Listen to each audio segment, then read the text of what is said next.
আসসালামু আলাইকুম। সম্মানিত সুধীমণ্ডলী, আজকে আমরা একটা বিষয়ের উপর আলোচনা করব। বিষয়টা হচ্ছে শয়তানের নেটওয়ার্ক, শয়তানের বেড়াজাল। তো শয়তানকে আল্লাহ তাআলা কতখানি ক্ষমতা দিয়েছে, কোরআন কি বলে, এটা আমরা প্রথমে আপনাদের সামনে পেশ করছি। আউযু বিল্লাহি মিনাশ শাইতানির রাজিম, বিসমিল্লাহির রহমানির রহিম। وَإِذْ قُلْنَا لِلْمَلَائِكَةِ اسْجُدُوا لِآدَمَ فَسَجَدُوا إِلَّا إِبْلِيسَ كَانَ مِنَ الْجِنِّ فَفَسَقَ عَنْ أَمْرِ رَبِّهِ أَفَتَتَّخِذُونَهُ وَذُرِّيَّتَهُ أَوْلِيَاءَ مِنْ دُونِي وَهُمْ لَكُمْ عَدُوٌّ بِئْسَ لِلظَّالِمِينَ বাদালা। সূরা কাহাফ 50 নম্বর আয়াত। আল্লাহ বলেন, স্মরণযোগ্য ঘটনা, যখন ওই ফেরেশতাদেরকে বললাম যে তোমরা আদমের সম্মানে সেজদা করো, তারা সবাই সেজদা করলো ইবলিস ব্যতীত। সে ছিল জিনের বংশধর, সে আল্লাহর হুকুমের অবাধ্য হলো। আল্লাহ বলেন, তোমরা কি তাকে এবং তার বংশধরদেরকে অভিভাবক মনোনীত করবে আল্লাহর পরিবর্তে?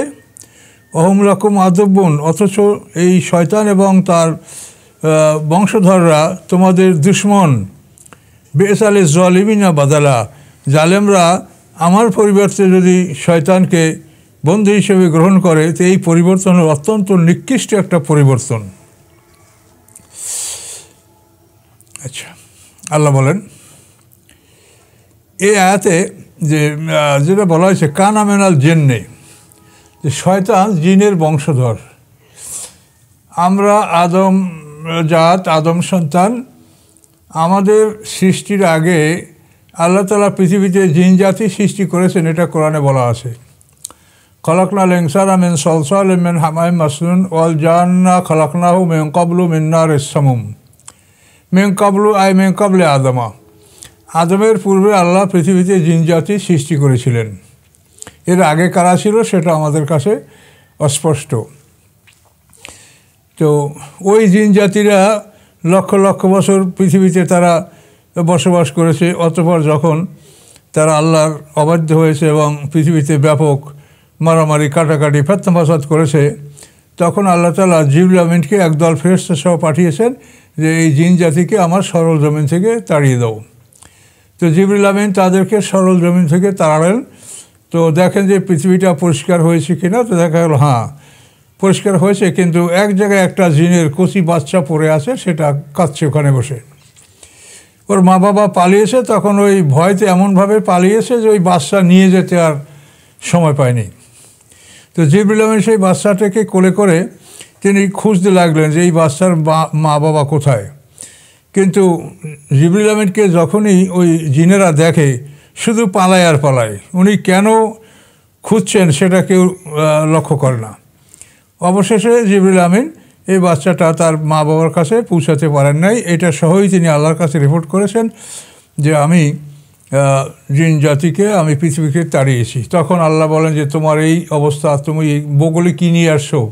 বলেন যে এই বাচ্চাটা এরকম পড়েছিল, আমি যদি এখন ফেলে দিই তো আমি তার হত্যাকারী হব, কাজে এই জন্য আমি কী করবো, আমি ওকে এভাবে নিয়ে আসি। তখন আল্লাহ আদেশ দিলেন যে একে তুমি লালন পালন করো, তোমার দায়িত্বে খাদ্য খাদক শিক্ষা দীক্ষার ব্যবস্থা করো এবং সাত তবক জমিনের নিচে তাকে স্থান দাও। তাফসিরের কথাগুলো বলা আছে। তো তাফসিরে যে সমস্ত কথা বলা আছে এগুলো অনেক সময় দুর্বল ক্ষেত্রের কথা, কিন্তু আমাদের কাছে বিকল্প নাই, তাই আমরা বলছি। আর যদি বিকল্প আপনাদের কাছে থাকে তো আপনারা সেটাও দেখতে পারেন। যে এভাবে আল্লাহ বলেছেন যে তাকে সাত তবক জমিনের নিচে স্থান দাও। 1000 বছর ইবাদত করার পর সে এক স্তরে উপরে ওঠার অনুমতি পেয়েছে। এভাবে 14,000 বছর ইবাদত করার পরে সাত জমি 7 আসমানের উপরে সে স্থান লাভ করেছে এবং ফেরেশতাদের সাথে তার ওঠা বসা থাকা এবং এমনকি কর্মবন্টন, তাকে দায়িত্বও দেওয়া হয়েছিল যে তুমি এই দায়িত্ব, জান্নাতের পাহারাদারের দায়িত্ব করবে। এভাবে সে ফেরেশতার অন্তর্ভুক্ত হয়েছিল, কিন্তু সে জিনের বংশধর, এটা ঠিক। তো এরপরে যখন যেটা তাফসিরে বলা আছে যে ইবলিসের 2,40,000 বছর ইবাদত করার পরে তারিকুল খামিসে এভাবে বর্ণনা আছে যে আল্লাহ তাআলা আদম সৃষ্টির প্রস্তাব করলেন। তখন আজাজিল বা ইবলিস এর ইবাদতের বয়স হয়েছে 2,40,000 বছর। তো আল্লাহ তাআলা আদম আলাইহিস সালামকে সৃষ্টি করলেন এবং ফেরেশতাদেরকে সিজদা করতে বললেন। এই সময়ে এই শয়তানের যে বাচ্চা আজাজিল এই সিজদা করতে অস্বীকার করেছে। এই আয়াতে এই কথা আল্লাহ বলেছেন যে ফাসাকান আমরে রব্বিহি, আল্লাহর হুকুম সে অমান্য করেছে। তো এভাবে সে আল্লাহর হুকুম অমান্য করেছে। অমান্য করার পরে তার কী কী দাবি, আল্লাহ কী কী দিয়েছেন, এটা আমরা সংক্ষিপ্ত আকারে আলোচনা করব। তো যখন ইবলিস আদম আলাইহিস সালামকে সিজদা করতে অস্বীকার করলো, তখন আল্লাহ তাআলা তাকে বেহেশত থেকে বহিষ্কারের আদেশ দিলেন। ক্বাল আখরুজ মিন্না মাযমুমান মাদহুরা, তুমি অপমানিত এবং বিতাড়িত অবস্থায় এখান থেকে বের হও। জান্নাত থেকে তাকে বহিষ্কারের আদেশ আল্লাহ তাআলা দিলেন। দেওয়ার পরে ইবলিস যে কথাগুলি বলেছে তার একাংশ আমি আপনাদের কাছে তুলে ধরছি। ইবলিস বলল, কলা আর রাইতাকা, আপনি কি ভেবেছেন? আল্লাহকে বলছে, আপনি কি ভেবেছেন? হাযাল্লাযী কাররামতা আলাইয়া, আপনি এই আদমকে আমার উপরে সম্মানিত করেছেন। লা ইন আখারতানি ইলা ইয়াউমিল কিয়ামা, যদি আপনি আমাকে কিয়ামত পর্যন্ত অবকাশ দেন, লা আহতানিকুন্না যুররিয়াতাহু, আমি তার সকল সন্তানদেরকে ধ্বংস করব, সমূলে বিধ্বস্ত করব, ইল্লা কালিলা, সামান্য কিছু ছাড়া। সূরা বনী ইসরাঈল 62 নম্বর আয়াত। তাহলে এখন ইবলিসের কত বড় চ্যালেঞ্জ। তো এরপর আরও অন্যান্য আয়াতে কি বলা আছে দেখেন। ইবলিস বলছে যে ফাবেমা আগওয়াইতানি লাকুদান্না লাহুম সিরাতাকাল মুস্তাকিম, সূরা আরাফের 16 নম্বর আয়াত। ইবলিস বলেছে যে কারণে আপনি আমাকে বিপদগামী করলেন, অর্থাৎ আমি আদমকে সিজদা করি নাই, এই কারণে আপনি আমাকে বিপদগামী করলেন। তাহলে লাকুদান্না লাহুম সিরাতাকাল মুস্তাকিম, আমি আপনার যে সিরাতাল মুস্তাকিম রাস্তা, এই রাস্তায় আমি বসে থাকব, এই রাস্তায় আমি বসে পড়ব। বসে পড়ে কী করব? সুম্মাল্লা আতিয়ান্নাম মিন বাইনি আইদিহিম ওয়া মিন খালফিহিম, আমি তার সামনের থেকে আক্রমণ করব, পিছন থেকে আক্রমণ করব। ওয়ান আইমানিহিম ওয়া আন শামাইলিহিম, তার ডান দিক থেকে আক্রমণ করব, বাম দিক থেকে আক্রমণ করব। ফলে ওয়ালা তাজিদু আকসারহুম শাকিরিন, ফলে তাদের অধিকাংশকে আপনি পাবেন অকৃতজ্ঞ, যারা আপনার প্রতি কৃতজ্ঞতা জ্ঞাপন করবে না। তো এভাবে শয়তান সম্বন্ধে আরও বহু কথা আছে। শয়তানের বিবৃতি যে লা উযায়্যিনান্নাহুম ফিল ফাবেমা আগওয়াইতানি, আপনি যে কারণে আমাকে বিপদগামী করেছেন, যে আদমকে আমার উপরে সম্মানিত করেছেন, তো এই জন্য আমি পৃথিবীর সব কিছু তাদের জন্য সুসজ্জিত করে রাখব। এটা সূরা হিজরের 39 নম্বর আয়াতে আল্লাহ তাআলা বলেছেন। শয়তান সম্পর্কে আল্লাহ বলেছেন, জান্নাতে বসে আল্লাহ আদম হওয়াকে দেখাই দিয়েছেন, ইন্না হাযা আদুবুল্লাকা ওয়া জাওজাকা, এই শয়তান তোমারও দুশ্মন হে আদম, আর তোমার স্ত্রীরও দুশ্মন। ফালা ইউখরিজান্নাকুমা মিনাল জান্নাতি ফাতাশকা, যদি সে তোমাদেরকে জান্নাত থেকে বের করতে পারে তাহলে অবশ্যই তোমরা একটা শ্রমময় জীবন যাপন করতে বাধ্য থাকবে। এখানে যেরকম আরামে আসো বিনা শ্রমে সব কিছু, এটা হবে না। তো এভাবে শয়তান সম্পর্কে আল্লাহ অনেক আয়াত বলেছে। আর শয়তানের চ্যালেঞ্জ অত্যন্ত ভয়ঙ্কর, যে আপনি আমাকে যদি কিয়ামত পর্যন্ত সময় দেন তাহলে আমি আপনার আদম সন্তানদেরকে, অর্থাৎ আপনি যে আদম সৃষ্টি করছেন তার সন্তানদেরকে আমি সব বিপদগামী করে ফেলব। কিন্তু আল্লাহ বলছেন তুমি তা পারবে না। আমার মুখলাস বান্দা যারা, তাদেরকে তুমি কিছুই করতে পারবে না। ইল্লা ইবাদাকা মিনহুমুল মুখলাসিন, এটা শয়তানও বলেছে যে আপনার মুখলাস বান্দাদেরকে আমি বিপদগামী করতে পারবো না। তাহলে শয়তানের যে আক্রমণ, শয়তানের যে চ্যালেঞ্জ, এর থেকে আমাদের বাঁচার কী উপায় আছে? তো এটা আল্লাহ কোরআন পাকে বলেছেন সূরা যুখরুফের মধ্যে, যে ওয়া ইয়াশু আন যিকরির রহমানে নুকাইদ লাহু শাইতানান ফাহুয়া লাহু করিন। আল্লাহর জিকির থেকে যদি কেউ বিমুখ থাকে তাহলে আল্লাহ তার জন্য একটা শয়তান নির্ধারিত করে দেন, শয়তান নির্বাচন করেন, সেই শয়তান তার সাথে করিন, মানে সব সময় লেগে থাকে, কারিন শয়তান। এই শয়তানের বহুবিধ এদের গ্রুপ আছে। এক শয়তান আছে কারিন শয়তান, যে সবসময় মানুষের সাথে লেগে থাকে। আর এক শয়তান আছে খান্নাস শয়তান, আল্লাযী ওয়াসওয়াসু ফি সুদুরিন নাস, এই যে খান্নাস, এ ওয়াসওয়াসা দেয় এবং পলায়ন করে, এই এক শয়তান। তো এই শয়তানের অনেকগুলি গ্রুপ আছে, তাদের বংশ আছে, তাদের বংশ বিস্তার আছে। তো এই শয়তানের সমস্ত নেটওয়ার্ক দিয়ে তারা আদম সন্তানদেরকে জাহান্নামে নেওয়ার জন্য তার প্রচেষ্টা, এবং সে আল্লাহর কাছে বলেছে যে আমি আপনার এই আদম সন্তান এদেরকে দিয়ে আমি জাহান্নামকে ভরে দেব। এভাবে শয়তানের নেটওয়ার্ক। এবং শুনে বনী ইসরাঈলের 63-64 নম্বর আয়াতে দেখেন, সেখানে আল্লাহ বলেছেন অস্তাফসিস মানিস্তাতা মিনহুম বিসাওতিকা। আল্লাহ বলেন তুমি তাদেরকে বিচ্ছিন্ন করো, সিরাতাল মুস্তাকিম থেকে তাদেরকে বিচ্ছিন্ন করো যাদের উপরে তোমার ক্ষমতা আছে, বিসাওতিকা তোমার আহ্বানের মাধ্যমে। ওয়াজলিম আলাইহিম, এবং চাপিয়ে দাও তাদের উপরে, বেখাইলিকা তোমার ঘোড়সওয়ারদেরকে, ও রাজেলেকা তোমার পদাতিক বাহিনী, ও শারিকুম ফিল আমওয়ালি ওয়াল আওলাদ, এবং শরিক করো তাদেরকে মালে এবং আওলাদে। অর্থাৎ হারাম কামাই যেটা, এটা শয়তানের পরামর্শে এই উপার্জনটা হয়। আর হারাম আওলাদ, হারাম সন্তান, জেনার সন্তান, এগুলো শয়তানের পরামর্শক্রমে, শয়তানের সহযোগিতায় এই কাজগুলি হয়ে থাকে। এই জন্য আল্লাহ বলছেন তুমি তাদেরকে তোমার মাল ও আওলাদে শরিক রাখো এবং তাদেরকে প্রতিশ্রুতি দাও। কিন্তু আল্লাহ বলেন ওমা ইয়াদুমুল শয়তান ইল্লা গুরুরা, শয়তানের প্রতিশ্রুতি এটা ধোঁকা ছাড়া আর কিছু নয়।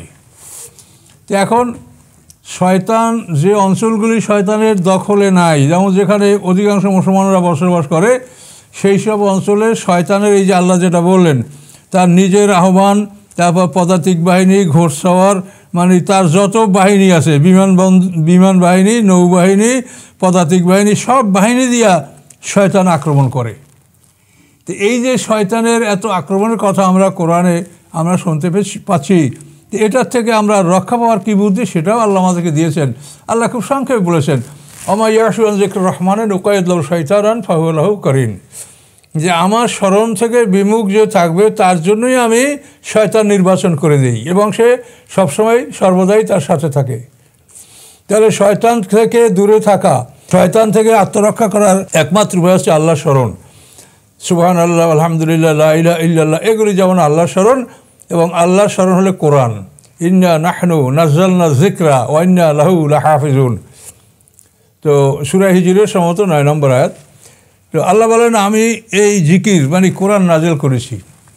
তাহলে 1 নম্বর হলো আপনার যেটা জবানি জিকির, সুবহানাল্লাহ, আলহামদুলিল্লাহ, লা ইলাহা ইল্লাল্লাহ, আল্লাহু আকবার, কোরআনের যে কোনো ছোটো আয়াত, ছোটো সূরা, এগুলি জিকির।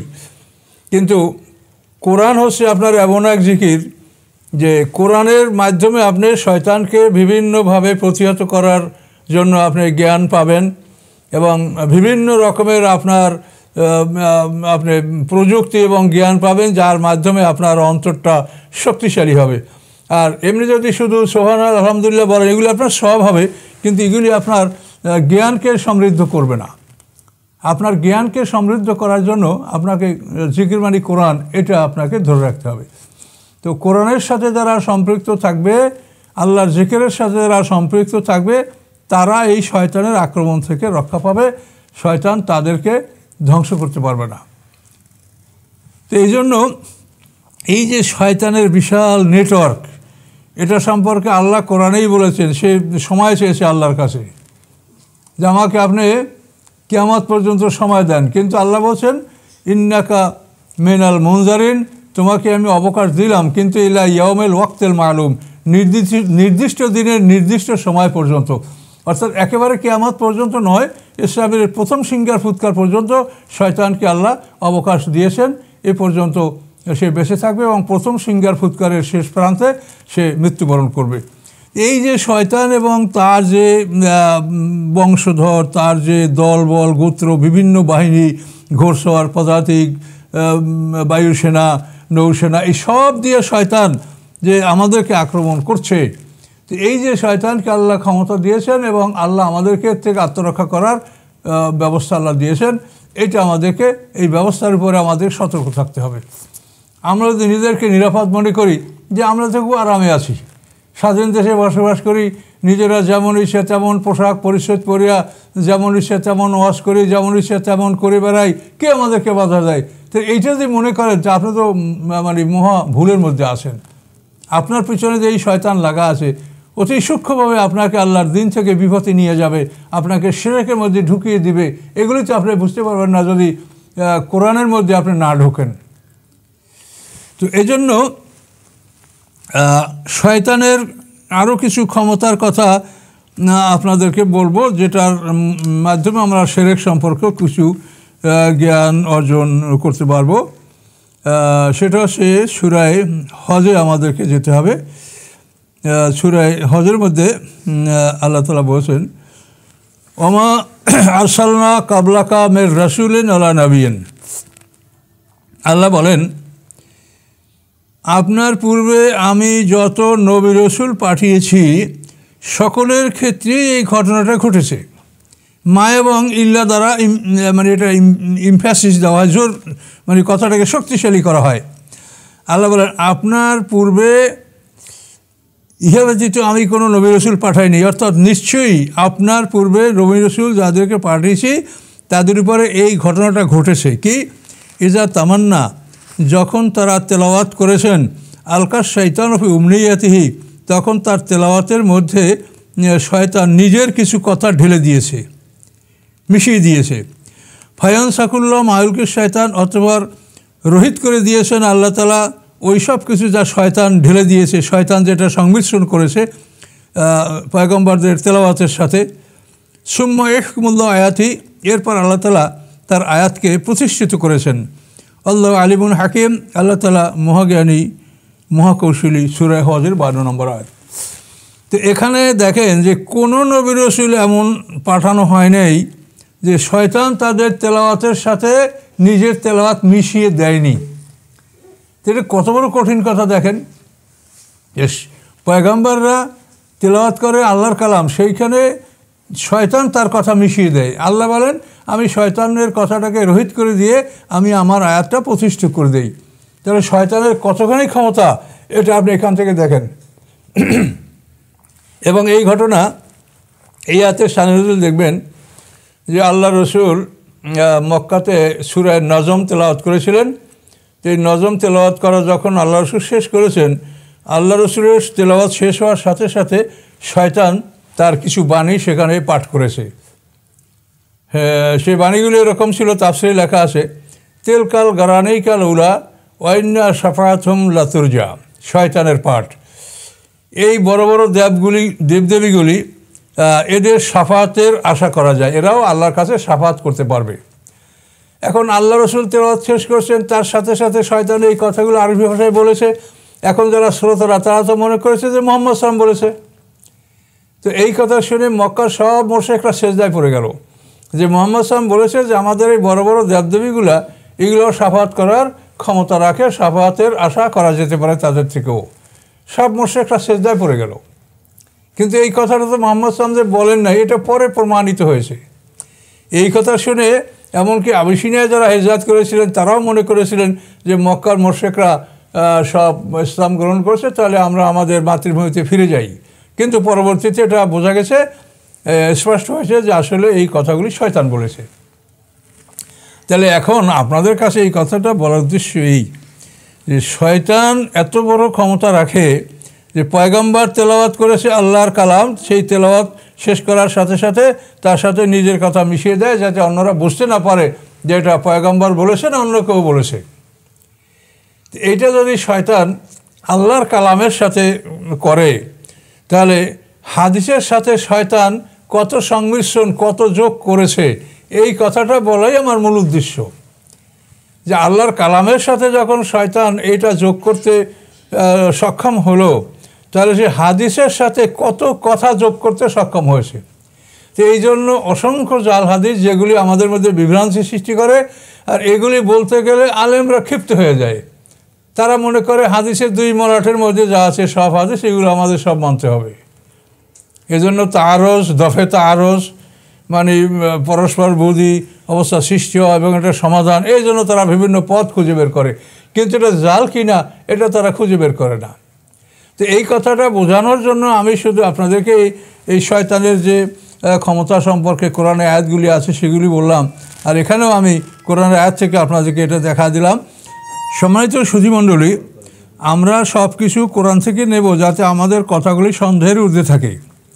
তো এখানে সূরা হজের 52 নম্বর আয়াতে এই কথাগুলি আল্লাহ বললেন যে শয়তানের তেলাওয়াত, শয়তানের পঠন, এই যে উমনিয়াত মানে পাঠ করা, এই শয়তানের পাঠ আমি আল্লাহ রহিত করে দিয়ে আমি আমার আয়াতগুলি প্রতিষ্ঠিত করি। কিন্তু এই আয়াতের ব্যাপারে আপনি দেখেন এই উমনিয়াত শব্দ যে পাঠ করা, এইটা অনেকে অস্বীকার করছেন। তারা বলছেন উমনিয়া মানে আকাঙ্ক্ষা করা, কিন্তু এটা আকাঙ্ক্ষা নয়, এটা পাঠ করা। তবে আমাদের হাতের কাছে যে তর্জমাগুলি, আমার কাছে যে তর্জমাগুলি আছে, দেখি সবাই লেখছে কামনা, অর্থাৎ যখন পয়গম্বর কোনো কামনা করেন সেই কামনার সাথে শয়তান কিছু তার নিজের আকাঙ্ক্ষা মিশিয়ে দেয়, এটা তারা বলেছেন। এই কথাটা যদি মানা হয় এটার মধ্যে শিরক হবে। উমনিয়াত শব্দের অর্থ পাঠ করা, পঠন। তো এই জন্য আপনি যদি এগুলি দেখতে চান তাহলে আপনি বড় বড় তাফসির থেকে আমি রেফারেন্স আপনাদেরকে দেখাই দিতে পারি যে এগুলি তাফসির কাকরা কী বলেছেন। দেখেন,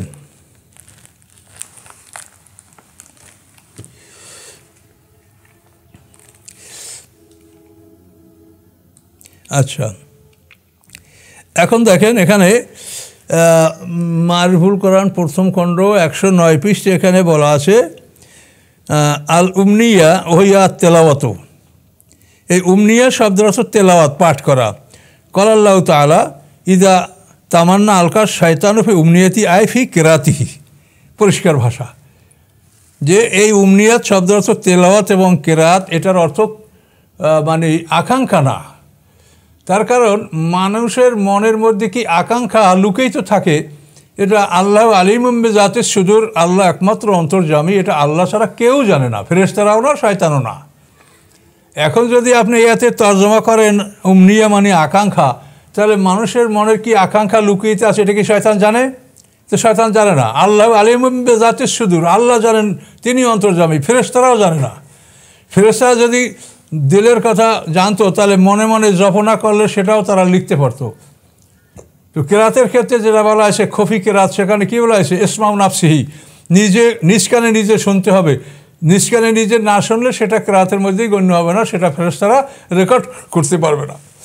তো এখন এই যে উমনিয়াত শব্দের অর্থ যে তেলাওয়াত, আমি আপনাদেরকে সরাসরি তাফসীর থেকে দেখাই দিলাম যে এটা আকাঙ্ক্ষা করা নয়। কিন্তু অধিকাংশ তাফসীরে আপনি অধিকাংশ তর্জমাগুলি যে আপনার হাতের কাছে খুলে দেখেন, সূরা হজের 52 নম্বর আয়াত, আর এরকম আর একটা আছে সূরা বাকারা। এই বাকারার 78 নম্বর আয়াতেও আছে অমিনহুম উম্মিয়্যুনা লা ইয়ালামুল কিতাবা ইল্লা আমানিয়া। এখানেও আমানি শব্দের অর্থ আছে, আমানি শব্দটা এখানে আছে, ওয়ানহুম ইল্লা ইয়াজুন্নুন। তো বাকারায় 78-এ যে লা ইয়ালামুনাল কিতাবা ইল্লা আমানিয়া, এই আমানিয়া অর্থ সূরা বাকারা এখানে লেখছে কি তেলাওয়াত। যে এখানে শয়তানের এখানে উমনিয়াতি আইফি কিরাতিহি, তাহলে এই উমনিয়াত শব্দের অর্থ কিরাত, এটা সূরা বাকারা এবং সূরা হজ দুটোতেই বড় বড় তাফসিরে এই কথাগুলো লেখা আছে। তারপরে আপনি যদি আরও দেখতে চান, এটা বুখারী শরীফের ব্যাখ্যায় যে এই আয়াতের ব্যাখ্যা আছে সেটা আমি আপনাদের দেখাই দিচ্ছি। এটা হলো সাফাতুত তাফসির থেকে আপনাদেরকে আমি বলছি। সাফাতুত তাফসির 2য় খণ্ড পৃষ্ঠা হলো 294। এখানে বুখারীতে কী বর্ণনা আছে, হাদিস বুখারী শরীফে অফিল বুখারী ক্বালা ইবনে আব্বাস ইজা তামান্না আলকা শাইতানু ফি উমনিয়াতিহি ইল্লা হাদ্দাসা আলকা শাইতানু ফি হাদিসিহি। বুখারী শরীফ বলছে যে হাদ্দাসা যখন পয়গম্বররা পাঠ করে বলে, আলকা শাইতানু ফি হাদিসিহি, শয়তান তার পাঠের মধ্যে কথা মিশিয়ে দেয়। ফায়ুবতিলুল্লাহ মায়ুলকি শয়তান, অথবা বাতিল করে দেন শয়তান যেটা ঢেলে দিয়েছে সেইটা, ওই হুকুমুল্লাহ আয়াতি, এবং আল্লাহ তাআলা তার আয়াতকে প্রতিষ্ঠা করেন। এটা বুখারী শরীফে কেতাবুত তাফসিরের মধ্যে এখানেও এই উমনিয়াত শব্দের অর্থ লেখা হয়েছে পাঠ করা। কিন্তু এইটা অধিকাংশ তর্জমাগুলি দেখেন আপনি অবাক হয়ে যাবেন, সবাই লাগছে আকাঙ্ক্ষা। তা আকাঙ্ক্ষা মানুষের মনে কি থাকে এটা তো আল্লাহ ছাড়া কেউ জানে না। তিনি আলিমুম বিজাতিস সুদূর মা তুওয়াসবিসু বিহি নাফসু। একটা মানুষের অন্তরে কি ওয়াসওয়াসা বা কি পরিকল্পনা বা কি তার মনের একটা কল্পনা, এটা আল্লাহ ছাড়া কেউ জানে না, কাজে এটা শয়তানও জানে না। কাজে এই জন্য উমনিয়াতের অর্থ যদি করা হয় যে আকাঙ্ক্ষা, তাহলে শয়তান গায়েব জানে, এটা আপনার স্বীকৃতি দেওয়া হবে। আর এই শয়তান গায়েব, আল্লাহ ছাড়া কেউ গায়েব জানে, এই কথা বললে তার ঈমান থাকবে না, এটা শিরক পর্যায়ে গুনাহ। অথচ আমরা এগুলো কি চিন্তাই করি না যে এটা কী হয়েছে। কেউ বলছে এইটা আর কেউ বলছে ওইটা, আমরা যে কোনো একটা মানলেই হলো, কিন্তু এটা আমরা চিন্তা করি না যে এই দুইটা কথার মধ্যে ব্যবধানটা কি, কোথায় ব্যবধান। তো এই জন্য শয়তানের পাঠ, এই উমনিয়ত শব্দের অর্থ পাঠ, এটা আকাঙ্ক্ষা নয়। যখন পয়গম্বর কোরআন পাঠ করে, আল্লাহর ওহী পাঠ করে, সমস্ত নবীদের কথা বলা হয়েছে, ওমা আরসালনামিন নবিয়্যিন আলা রাসূলিন, কোনো নবী রাসূলের থেকে বাদ যায়নি। তাহলে এখন এখান থেকে আমি শুধু আপনাকে এই একটা কথা স্মরণে আপনাদের যদি যায়, আপনাদের ব্রেনে যদি ক্যাচ করে, যে আপনারা দেখেন যে শয়তান আল্লাহর কোরআনের সাথে বা কোরআনের আগেও যত আসমানি কিতাব, জবুর, তাওরাত, ইনজিল, আরও অনেক যত সহিফা, এই সমস্ত কিতাব তেলাওয়াতের সাথে শয়তান কিছু তেলাওয়াত মিশিয়ে দেয়। কিন্তু আল্লাহ শয়তানের কথাটাকে রহিত করে দিয়ে কোরআনের আয়াতকে বা আসমানি কিতাবের আয়াতকে তিনি প্রতিষ্ঠিত করে দেন, এটা পরিষ্কার আল্লাহ বলেছেন। তো এইটা যদি আসমানি কিতাবের ক্ষেত্রে হয়, তাহলে হাদিসের ক্ষেত্রে এইটা কত সংযোজন শয়তানের আছে, সেইটা আপনাদেরকে আমি দেখার জন্য অনুরোধ করছি। সেটা যদি আপনারা দেখেন, তাহলে কখনোই আপনারা আমাদেরকে গালি দেবেন না। আমরা শুধু এটাই বলছি যে আল্লাহ রসুলের কথা আমরা যেগুলি কোরআনের সাথে মেলে, এগুলোই আমরা মনে করব যে আল্লাহ রসুলের কথা, আর যেগুলি কোরআনের সাথে মেলে না, সেগুলিকে আমরা আল্লাহ রসুলের কথা বলে স্বীকার করব না। যেহেতু এখানে শয়তানের বিরাট নেটওয়ার্ক আছে এবং শয়তান ব্যাপকভাবে এই কথাগুলি ছড়াচ্ছে, কাজে কোরআনের খেলাফ কোনো হাদিস গ্রহণযোগ্য হবে না।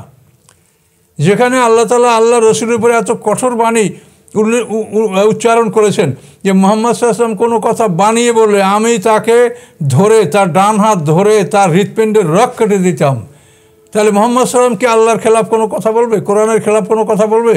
কাজে কোরআনের খেলাফ হাদিসগুলি আপনারা গ্রহণ করার জন্য আমাদেরকে চাপ সৃষ্টি করছেন। এক বড় হুজুর বলছেন যে উনি কোরআনের সাথে যে হাদিসগুলি মিলে সেগুলি মানে, তাতে তো কোরআন মানাই হলো। তাহলে আমার হাদিস মানা হবে কখন? যখন আমি জাল হাদিসগুলি মানব, তাই না?